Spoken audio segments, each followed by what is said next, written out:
Shalom, shalom, haleluya. Saya percaya setiap kita hari ini siap menerima kebenaran firman Tuhan yang mengubahkan kita. Amin, amin.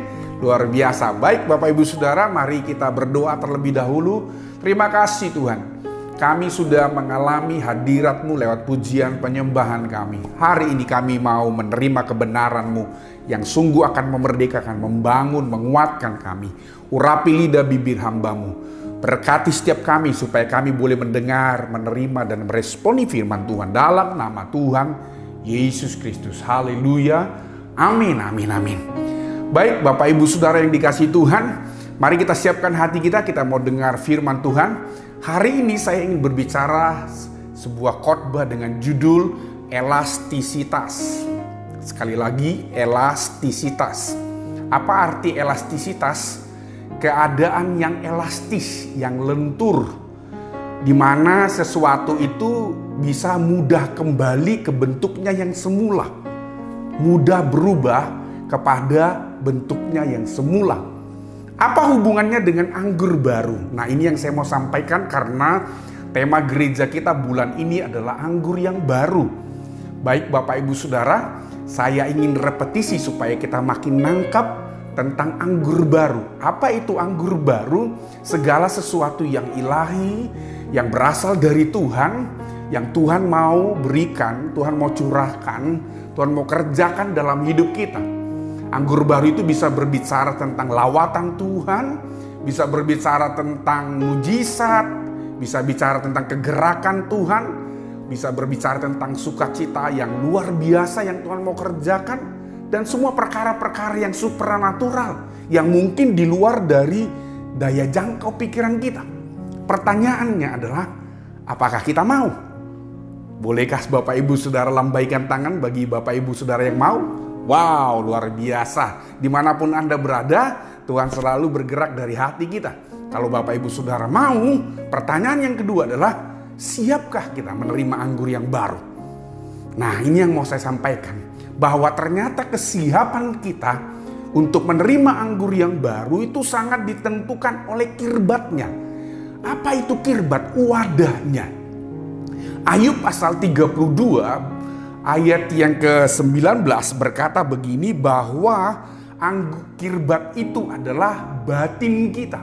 Sesungguhnya batinku adalah kirbat, kata Elihu dalam suratan Ayub pasal 32. Bapak Ibu yang dikasihi, berarti bagaimana kita siap menerima anggur yang baru tergantung kesiapan hati kita sebagai wadah untuk Tuhan curahkan, Tuhan berikan. Karena banyak orang rindu. Kalau ditanya rindu, pasti semua rindu. Saya rindu. Kalau ditanya siapa yang ingin ngalamin, oh semua kita pengen ngalami. Saya juga lebih lagi pengen ngalami. Dan saya mau beritahu Bapak Ibu Saudaraku, bahwa di dalam pergerakan Tuhan hari-hari ini, anggur baru demi anggur baru akan dicurahkan. Pewahyuan demi pewahyuan, kegerakan demi kegerakan Tuhan akan Tuhan kerjakan semakin besar sampai kesudahannya. Sampai batas di mana Tuhan akan membawa dan menjemput gerejanya kembali kepada Dia. Itu berarti pencurahan ini akan dikerjakan terus sampai kedatangannya. Berarti kita harus benar-benar menyiapkan wadah hati kita. Mungkin Bapak Ibu Saudara berkata, dulu saya udah pernah ngalamin. Tetapi pertanyaannya begini, bagaimana dengan sekarang? Bagaimana dengan besok? Bagaimana dengan bulan depan? Karena kegerakan Tuhan akan terus berjalan semakin progresif sampai gerejanya disempurnakan. Itu sebabnya betapa pentingnya kirbat kita siap untuk menerima anggur yang baru. Jadi hari ini saya ingin fokus menyampaikan tentang kesiapan kirbat. Karena Bapak Ibu, ketika anggur baru dicurahkan, maka kalau kantong kirbatnya tidak siap, Alkitab berkata kirbat itu bisa koyak. Dan anggur itu bisa terbuang sia-sia. Percuma, saudara. Dan kalau mungkin kita berkata, kenapa saya belum menerima dan ngalami? Karena mungkin satu sisi Tuhan bilang, kita belum siap. Atau satu sisi Tuhan bicara begini, aku mengasihi engkau. Kalau engkau nggak siap, engkau bisa mengalami hal-hal yang menyedihkan. Engkau bisa mengalami bagaimana hidupmu mengalami hal-hal yang menyakitkan. Kenapa? Karena akibatnya bisa mempengaruhi ke depannya hidup kita. Begitu ya. Nah, Bapak Ibu, ayat yang sering bahkan minggu lalu sudah disampaikan Ibu Gembala Senior kita, saya ingin kita kembali baca supaya kita menangkap, saudaraku, apa yang saya mau sampaikan tentang elastisitas. Matius pasal yang ke-9. Matius pasal yang ke-9 ayat yang ke-16 dan 17. Tidak seorang pun menambalkan secarik kain yang belum susut pada baju yang tua. Karena jika demikian, kain penambal itu akan mencabik baju itu, lalu makin besarlah koyaknya. Begitu pula anggur yang baru tidak diisikan ke dalam kantong kulit yang tua. Karena jika demikian, kantong itu akan koyak sehingga anggur itu terbuang dan kantong itu pun hancur. Tetapi anggur yang baru disimpan orang dalam kantong yang baru pula. Dan dengan demikian terpeliharalah kedua-duanya. Tuhan itu rindu sekali untuk melawat gereja kita. Tuhan rindu melawat saya dan saudara. Tuhan rindu mencurahkan anggur baru. Tetapi kalau hari ini belum, atau hari ini kita sedang berdoa dan bergumul dan itu belum terjadi, dengar Bapak Ibu, jangan-jangan Tuhan itu ingin berkata, aku kasihan, aku sayang, aku pengen ngasih. Tapi kalau aku kasih kamu belum siap, engkau bisa koyak, engkau bisa hancur. Anggur baru ini bisa terbuang sia-sia. Dia menanti bagaimana kita siap, bagaimana kita mempersiapkan wadahnya. Karena Ayub berkata, saudaraku, dalam Ayub 32, bahwa kirbat itu adalah batin kita, hati kita. Ayub 32, Elihu berkata, sesungguhnya batinku adalah kirbat. Berarti kalau hati kita nggak siap, hati kita belum beres, hati kita belum pulih, maka anggur itu akan terbuang sia-sia. Itu sebabnya saya ingin fokus Bapak Ibu dengan yang namanya kirbat. Tuhan rindu kita juga benar-benar memiliki kirbat yang baru. Bapak Ibu Saudara yang dikasihi Tuhan, kata baru dalam kata kirbat dipakai kata kainos. Ada dua kata dalam bahasa aslinya tentang kata baru. Yang pertama adalah neos. Neos itu adalah fresh, masih grace, benar-benar baru, original, saudaraku. Tetapi kainos berbeda. Kainos bukan neos. Kainos itu adalah renew, diperbarui dari yang sebelumnya. Karena Bapak Ibu Saudara bisa bayangkan dalam perjalanan rohani kita. Mungkin kita berkata, wah dulu saya awal-awal saya cinta mula-mula on fire. Tapi dalam perjalanan waktu, maka kita mengalami begitu banyak dinamika kehidupan. Maka kirbat kita ini bisa mulai kaku, tidak lentur lagi. Mulai menjadi usang, bahkan keras. Dan Bapak Ibu Saudara perhatikan bahwa kalau anggur masuk, anggur yang baru masuk, maka raginya, saudaraku, fermentasi yang kuat itu akan menekan kirbat itu sehingga bisa membuat kirbat itu menjadi koyak dan anggurnya tercurah, terbuang. Karena tidak tahan menghadapi tekanan dari yang fermentasi dari anggur itu.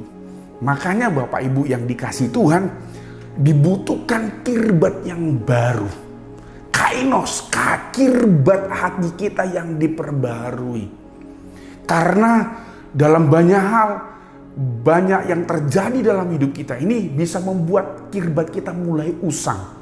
Pengalaman, bahkan mungkin hal-hal yang menyakitkan, gesekan, peristiwa-peristiwa yang mungkin membuat kita lemah. Dan ketika kita mulai berespon yang salah, kirbatnya mulai usang. Maka hari ini Bapak Ibu, Tuhan rindu kita mengalami kembali kirbat yang baru, yang elastis seperti semula, sehingga kita siap. Nah pertanyaannya adalah, apa yang membuat kirbat kita itu mulai tidak elastis, tidak lentur?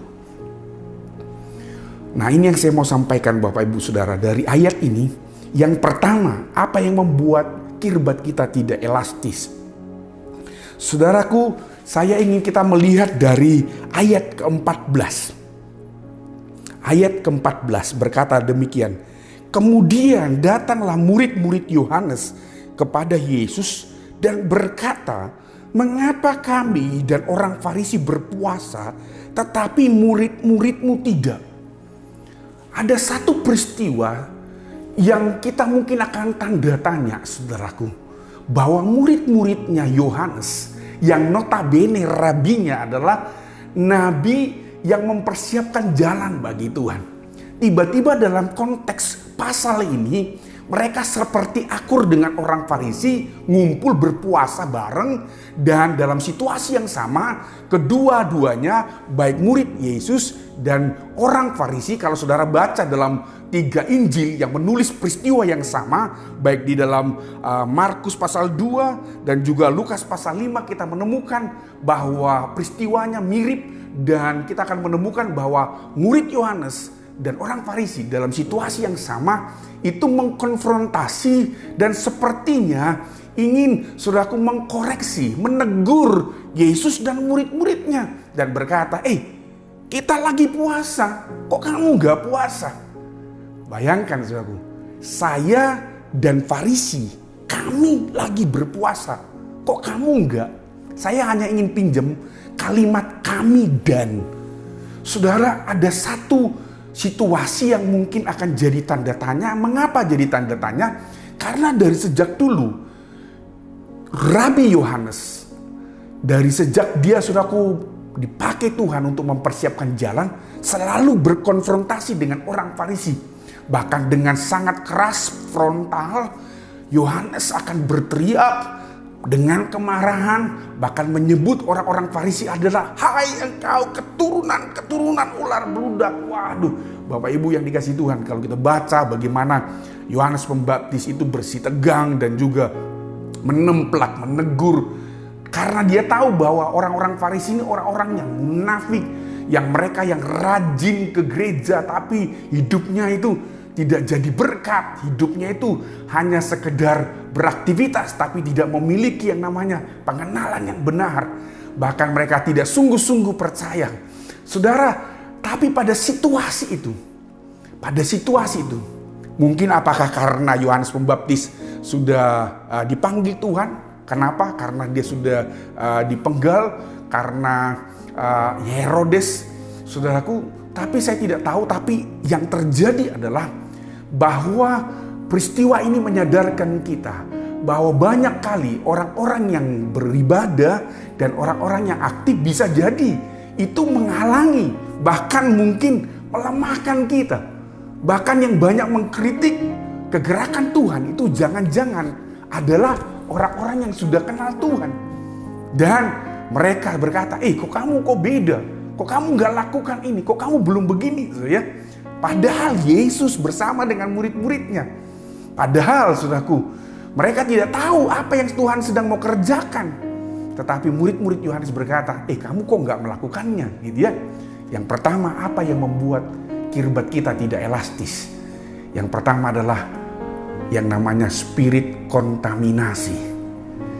Ada sebuah bahaya, jebakan kontaminasi dari orang-orang di sekitar kita yang tidak mengerti apa yang menjadi kehendak Tuhan, kegerakan Tuhan. Saudara, saya tidak tahu bagaimana ceritanya sehingga murid Yohanes dan Farisi menjadi demikian kompak. Tapi saya percaya begini, itu mempengaruhi mindset, itu mempengaruhi paradigma mereka, sehingga mereka mempertanyakan apa yang sedang Tuhan kerjakan. Seakan-akan Bapak Ibu Saudaraku, mereka lebih tahu dan lebih benar dan lebih mengerti apa yang Tuhan mau kerjakan. Dan bukankah itu yang terjadi? Karena firman Tuhan berkata, pergaulan yang buruk merusak kebiasaan-kebiasaan yang baik. Artinya dalam hidup ini Bapak Ibu Saudaraku, dengan siapa kita bergaul, dengan siapa kita berjalan, itu bisa mempengaruhi bagaimana kita bisa terus on fire. Bagaimana kita terus berjalan di dalam koridor kehendak Allah. Mungkin kita berkata, saya on fire. Tapi pada perjalanan berikutnya, Ketika kita tidak punya komunitas yang benar, maka itu akan bisa mengkontaminasi. Yesus berkata, awas ragi, karena ragi yang keliru akan mengkamirkan, dan itu bisa mempengaruhi yang namanya kelenturan kita. Sehingga kita bisa menghakimi, sehingga kita bisa menjudge, bisa menyalahkan, bisa menyerang yang namanya kegerakan Tuhan. Dan ini yang terjadi. Sekalipun mereka punya rabi yang luar biasa, Yohanes, tetapi ternyata pada berikutnya mereka justru tidak mengerti apa yang Tuhan mau dalam hidup mereka. Bapak Ibu yang dikasihi Tuhan, mengapa dalam kerinduan dan doa kita tentang anggur baru yang kita mau responi, kita sedang fokus dengan komunitas. Kita sedang bangun yang namanya mitra-mitra doa. Kita sedang bangun yang namanya komunitas-komunitas inti. Komunitas-komunitas sepakat untuk bisa saling menguatkan. Karena kita tahu begini, kalau kita punya komunitas yang keliru, sahabat-sahabat yang keliru, kita punya orang-orang yang tidak bisa membangun kita secara roh, maka kita bisa mengalami posisi yang sama seperti murid Yohanes yang justru menghakimi murid-murid dari Yesus, yang justru mereka menyerang, saudaraku, apa yang dikerjakan oleh Yesus dan murid-muridnya. Dan ini yang terjadi terhadap murid Yohanes. Saya berdoa, saudaraku, hati-hati dengan yang namanya kontaminasi dari komunitas yang salah. Mari di gereja kita mau bersedia, rela, dibangun, terkomitmen sama-sama untuk bisa bertumbuh dalam komunitas-komunitas yang ada, untuk kita terus senantiasa, saudaraku, saling membangun, saling menguatkan, supaya hanya kebenaran dan kehendaknya yang membawa kita terus tidak keluar dari apa yang Tuhan mau. Yang kedua, Bapak Ibu Saudaraku, apa yang membuat kirbat kita menjadi tidak elastis? Kalau kita bisa terkena kontaminasi, maka yang kedua, jebakan yang kedua yang mempengaruhi, yang berbahaya untuk mempengaruhi elastisitas kita adalah spirit agamawi. Spirit agamawi. Nah, dari mana? Dalam situasi itu, tadi kita sudah baca bahwa murid-murid Yohanes berbicara tentang puasa, saudaraku, kegiatan rohani, tanda kutip rohani, dan itu bagi mereka menjadi sebuah ukuran kerohanian. Dan waktu mereka berkata, kamu kok nggak puasa? Kamu nggak rohani. Saya terjemahkan dengan bahasa kita. Loh, kamu kok nggak lakukan ini? Kamu kayaknya nggak rohani nih. Wah, kamu udah jauh dari Tuhan. Waktu dalam situasi itu, murid-murid sama Yesus. Yesus bilang, bagaimana mungkin sahabat-sahabatnya dari seorang mempelai berpuasa, mempelai masih bersama dengan mereka? Apa yang Yesus sedang sampaikan? Dia sedang bicara tentang yang paling esensi. Itu adalah hubungan, bukan aktivitas. Karena kalau kita mengerti tentang saudaraku spirit agamawi, maka spirit agamawi akan membawa kita fokus kepada aktivitas. Maka spirit agamawi akan membawa kita itu fokus kepada ritual, kepada prosesi, kepada liturgi, kepada yang namanya kegiatan-kegiatan. Sehingga semuanya itu menjadi seperti sebuah standar yang akan mempengaruhi rohani atau tidak. Bahwa spirit agamawi akan membuat orang terjebak dengan yang namanya rutinitas. Terjebak dengan yang namanya jadwal-jadwal. Terjebak dengan yang namanya, saudaraku, kegiatan-kegiatan yang berfokus kepada hal-hal rohani, dalam tanda kutip, semua aktivitas rohani. Tetapi kehilangan yang esensi, yaitu hubungan kepada Sang Pemilik kehidupan. Yesus sedang menekankan begini, bahwa mengapa harus berpuasa kalau mereka memiliki hubungan. Artinya Yesus menekankan yang paling penting itu adalah hubungan, keintiman, terkoneksi dengan Yesus. Karena ada banyak ritual-ritual kegiatan itu tidak lagi punya muatan hubungan, kehilangan keintiman, kehilangan suara Tuhan, kehilangan yang namanya bagaimana kita mengalami pewahyuan dari Tuhan. Bapak Ibu, saya hanya merenung begini. Mengapa pandemi yang panjang ini membuat gereja, saudaraku, itu mulai kehilangan ruang-ruang ibadah normal. gedung-gedung yang megah, fasilitas-fasilitas oke, tiba-tiba tertutup dan kita tidak bisa beribadah normal. Tiba-tiba kita dibawa kepada satu situasi di mana kita semuanya tidak lagi bertemu hanya secara fisik, tapi bertemu dengan yang namanya pribadi, dengan online, dengan media, dan kita, saudaraku, terkoneksi dengan semua teknologi. Tapi yang saya mau beritahu begini, bahwa lewat pandemi ini Tuhan sedang merubah wajah gereja. Tuhan sedang ingin menggoncangkan, seperti firman Tuhan berkata dalam Ulangan 32. Dia mengguncangkan Raja Wali, induk Raja Wali itu menggoncangkan, menggoyang, bangkitkan sarang-sarangnya. Dan anak-anak Raja Wali itu mulai gelisah, takut, menangis. Kenapa? Sarang-sarang kenyamanannya diguncang. Supaya apa, Bapak Ibu? Supaya mereka mengerti bahwa gereja yang sesungguhnya bukan gedung, bukan aktivitas, bukan kenyamanan. Gereja yang sesungguhnya bicara tentang terkoneksi dengan Tuhan secara vertikal, terkoneksi dengan firman-Nya mengubah kita. Itu yang kita sebut dengan in. Terkoneksi dengan Tuhan kita sebut dengan up. Dan terkoneksi dengan sesama. Dan kita bisa jangkau mereka, itu yang kita sebut dengan out. Up, in, out. Itu yang Tuhan mau. Karena sejak awal Tuhan mendesain gerejanya untuk menjadi murid dan pergi memuridkan. Sejak awal Tuhan membangun yang namanya eklesianya, itu bicara tentang hubungan. Bukan institusi, bukan gedung, bukan sinode. Tapi gaya hidup terkoneksi kepada Tuhan, kepada sesama dan kepada firman-Nya. Itu sebabnya mengapa Tuhan menyerang spirit agamawi. Karena spirit agamawi kehilangan kehidupan di dalamnya sekalipun melakukan aktivitas-aktivitas rohani. Satu kali Bapak Ibu Saudara, satu kali saya mengikuti satu ibadah dan seorang hamba Tuhan dari luar negeri itu menyampaikan tentang bagaimana Tuhan mencurahkan yang namanya pemulihan lewat tawa rohani gitu ya. Saya berpikir saya langsung ada blocking di kepala saya. Itu kan apa yang terjadi dulu di Toronto dan yang lain sebagainya. Ya itu Tuhan kerjakan dulu, yang sekarang mungkin beda. Ada satu benteng di sini. Biasa Bapak Ibu kalau tahu banyak firman biasanya langsung kan ada blocking di sini ya. Saudara tahu nggak? Saya tidak ngalamin apa-apa, saya hanya dengar. Itu berarti jadi informasi pengetahuan. Beberapa waktu kemudian, waktu satu kali pagi, saya berdoa, saya ambil gitar saya. Tiba-tiba saudara tahu, saya tidak tahu mengapa. Tiba-tiba saya nangis tapi tertawa, saudara. Nangis, tertawa, dan 2 jam. Saya ingat saudaraku, 2 jam tidak berhenti. Saya nangis tapi sambil tertawa. Saya merasakan ada satu dorongan, semua beban, semua kepenatan, semua yang menjadi saudaraku pergumulan seperti diangkat. Saya rasakan sukacita, saya rasakan ada satu yang namanya kelegaan.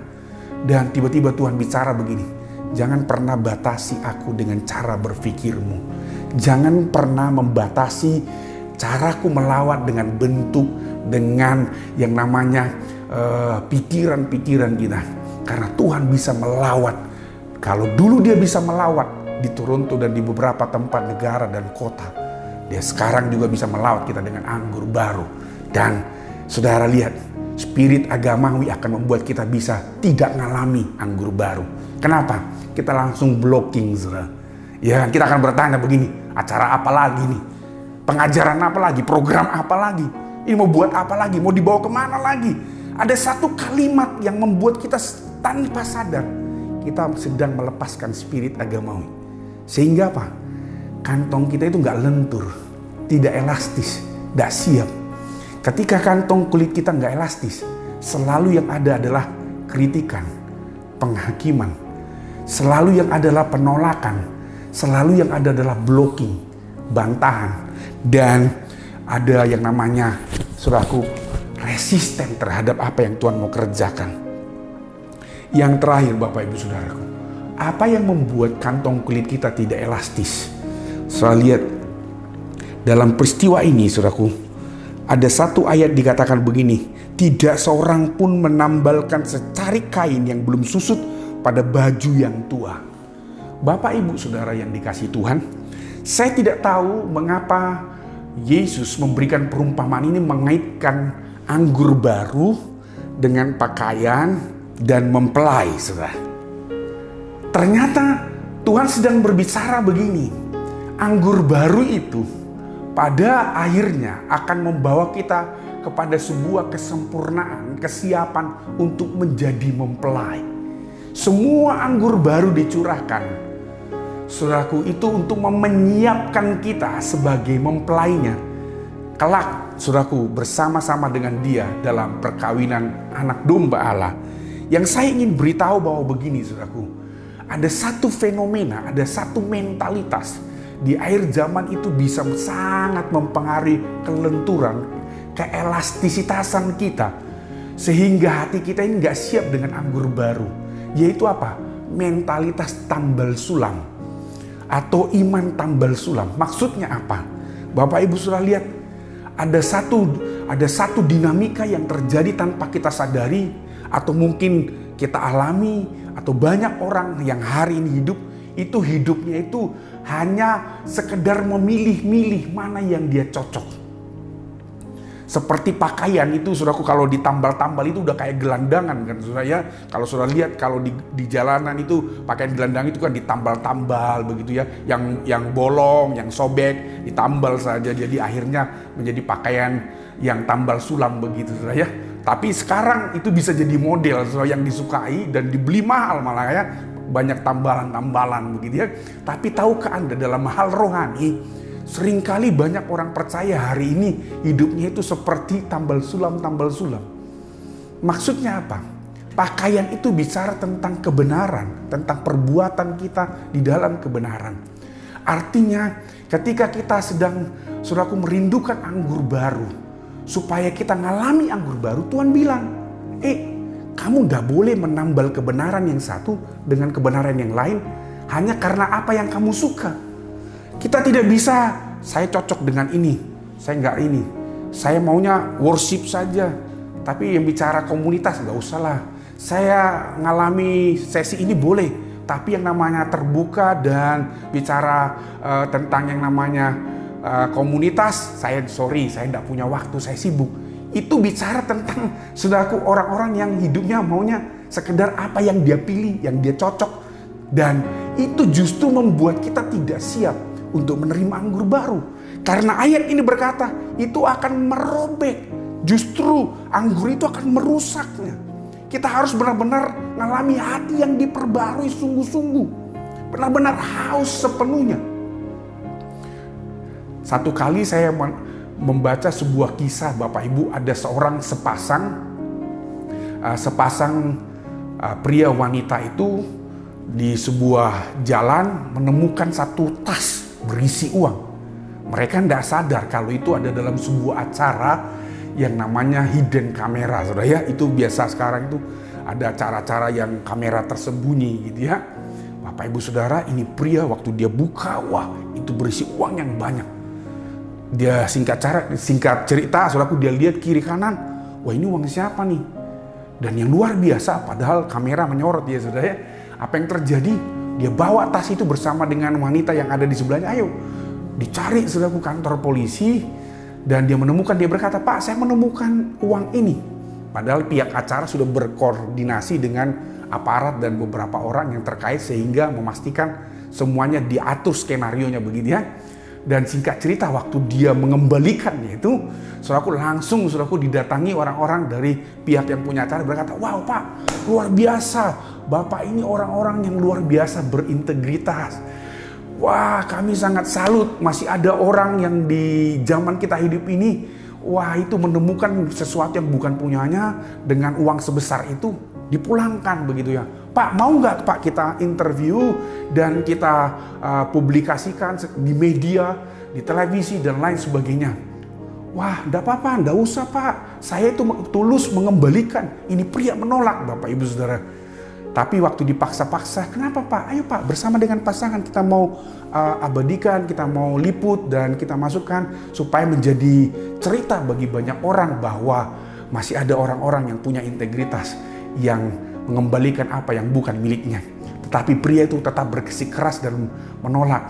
Ternyata, saudaraku, waktu ditanya mengapa, saudaraku, akhirnya diketahui dia takut, dia malu karena wanita yang di sebelahnya adalah selingkuhannya, saudara.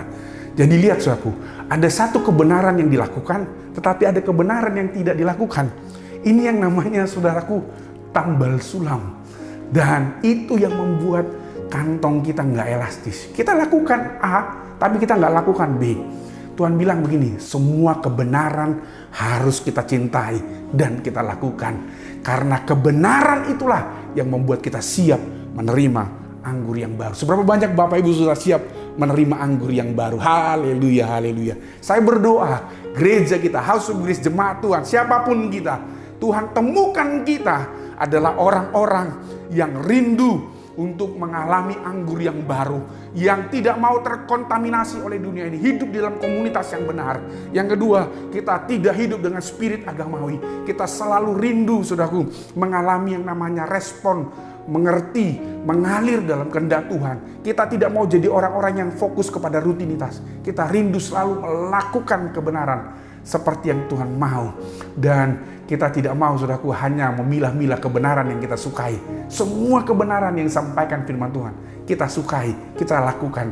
Maka saya percaya kita akan menjadi kirbat yang elastis, yang siap menerima anggur yang baru. Haleluya, haleluya.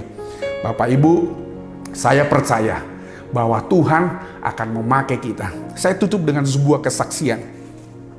Satu kali Bapak Ibu Saudara, saya diundang pelayanan ke Papua di Jayapura. Itu adalah pelayanan yang keempat. Saudaraku, saya sebelumnya sudah diundang 3 kali. Yang keempat itu saya diundang khusus. Tapi dalam situasi itu orang tua saya lagi opnam. Saya lagi bimbang, saya mau batalin atau tidak. Tapi gembalanya berkata, "Pak, tolong. Ini ada sekitar 400-an hamba Tuhan dan para pekerja di berbagai gereja hadir dalam seminar 8 sesi ini." Saudara tahu, saya berdoa. Sementara mama saya sakit, saudaraku di kampung halaman, saya berdoa, Tuhan gimana? Tapi akhirnya singkat cerita, Tuhan pimpin, Tuhan buat segala sesuatu, dan berjalan saya berangkat. Di sesi yang keempat, saudaraku, saya ngisi beberapa sesi. Di sesi keempat, tiba-tiba saudaraku, saya seperti blank. Dan tiba-tiba saya merasa itu khotbah yang paling hancur. Kenapa? Yang saya siapkan tiba-tiba kayak hilang. Dan tiba-tiba khotbah itu harus saya, gimana caranya Tuhan tolong saya berdoa sekali. Dan saudaraku, saya tiba-tiba ada satu dorongan, udah kamu berhenti khotbah, kamu ajak mereka untuk keluar dari yang namanya ritual, rutinitas, dari kebiasaan lama. Berikan sebuah penyembahan yang mengekspresikan hati mereka tanpa ada yang namanya jaim dan tanpa ada yang namanya batasan-batasan. Tiba-tiba saya berkata, Bapak Ibu Saudara, mari kita menyembah Tuhan. Kalau saudara ingin mengekspresikan hati saudara cinta kepada Tuhan, mari apa yang saudara lakukan dengan cara yang berbeda, yang belum pernah saudara lakukan. Jangan agamawi. Dan waktu itu saya keluarkan sapu tangan saya. Ini sapu tangan saya. Saya tidak punya banner karena ada penari bannernya yang pakai bendera begitu ya. Saya keluarkan sapu tangan saya. Saudara, kalau saudara punya sapu tangan dan saudara merasa ini bisa kita ekspresikan, saudara bisa lambaikan. Saudara tidak bisa bayangkan apa yang terjadi.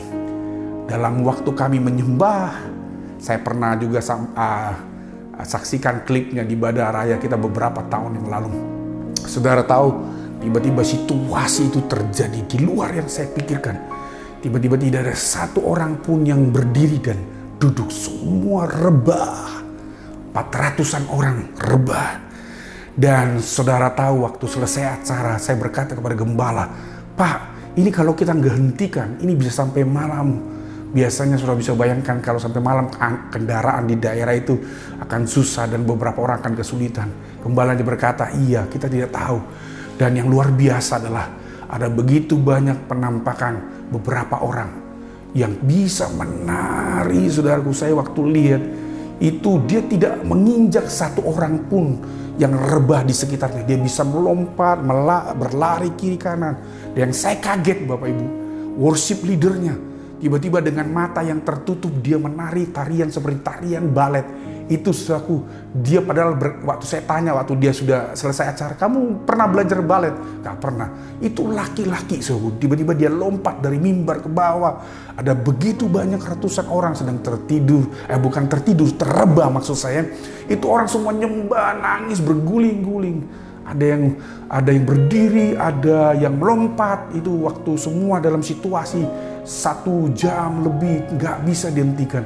Dan saya tiba-tiba menyadari begini, bahwa kalau Tuhan ingin mencurahkan anggur baru, itu bukan karena kehebatan kita, itu bukan karena siapa pembicaranya, itu bukan karena saudaraku ritual acaranya seperti apa, tetapi berbicara tentang seberapa siap, seberapa haus kirbat.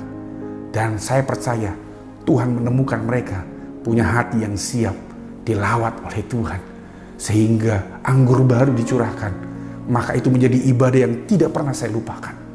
Saudara, saya berdoa supaya gereja kita, saya dan saudara, siap menerima anggur baru dari Tuhan. Haleluya. Mari kita tundukkan kepala. Tuhan, kami berdoa Tuhan hari ini, betapa banyak hal yang seringkali kami lakukan itu mempengaruhi elastisitas kirbat kami, sehingga kami punya kirbat hati yang keras, sehingga seringkali kami blocking, menolak, resisten, bahkan kami terlanjur Tuhan berespon keliru terhadap apa yang Tuhan mau. Bahkan kami menghakimi kegerakan apa yang Tuhan mau kerjakan. Seringkali kami juga berkata, apa lagi yang mau kami kerjakan? Ini hal-hal apa lagi ini? Dan itu menghalangi kami sesungguhnya untuk menerima anggur yang baru. Tuhan, ampuni semua paradigma kami yang keliru. Berikan kami hati yang haus dan lapar untuk kami meresponi semua kebenaran tanpa memilah-milah. Dan kami berkata, Tuhan, kami rindu mengalami anggur yang baru. Tuhan, berkati semua jemaat-Mu yang hadir, yang join dalam ibadah online hari ini. Lawat kami Tuhan. Jangan biarkan kami terkontaminasi. Berikan kami komunitas-komunitas yang bisa membangun, supaya kami terhisap satu sama lain, saling membangun, menguatkan. Dan kami mengalami kemuliaan-Mu Tuhan. Hamba-Mu berhenti berbicara, tapi hari ini kami percaya ada sesuatu yang besar yang Tuhan sedang kerjakan atas gereja-Mu, atas setiap kami.